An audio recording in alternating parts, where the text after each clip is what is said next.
Family and friends, top of the day is Friday and you still ain't got no realtor. In one of my first YouTube videos, I spoke about piling up in grandma's house for the holidays as a family. Not because our house was the biggest, but because of what it meant to our families. In real estate, there's a term called tenancy. Now, tenancy refers to how real estate is actually held alone or with others. There are two forms of tenancy, freehold or non-freehold. Non-freehold stipulates time or duration. Freehold tenancies don't have time limitations and are most common. Speaking of common, up first, we have tenancy in common. Tenancy in common requires more than one owner, and said owners are automatically entitled to their equal shares. If one of the owners wants to cash in their portion of the equity, they're free to do so at any time without restrictions.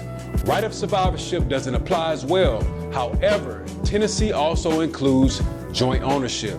Joint ownership causes problems and can lead to disputes regarding taxes, maintenance, insurance, and of course, mortgages. The parties may not agree on whether to sell, leave, or refi and keep the property. More times than not, joint ownership arises from divorce, inheritance, or failed business relationships. Owners are not completely stuck with each other. There is the forced sale and partition process. The forced sale option is probably the quickest and easiest for all parties. You simply sell the property, split the equity, and go on about your business. Believe it or not, a lot of folks have gotten filthy rich off of this real estate technique. Others have gotten filthy disgusted over it. Imagine trying to divide the equity in Big Mama's house amongst the 5 children she had with your granddad and the 2 or 3 additional children he had from previous relationships.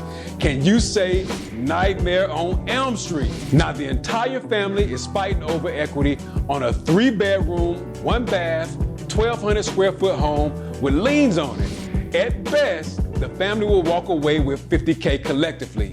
Once you divide this 10 ways, maybe 8 if 2 of them strangle each other, most parties will get about 2 or 3K. I can't speak for y'all, but my big mamas were and are still worth more than $3 raggedy thousand. I know it's human nature to love most folks, and our first instinct is joint tenancy.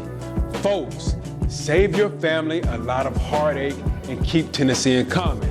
You can also resolve most of these issues with a will. It's important to know that you can't do any of this without a home. Remember, tenancy in common. Happy to help. Make it a great day.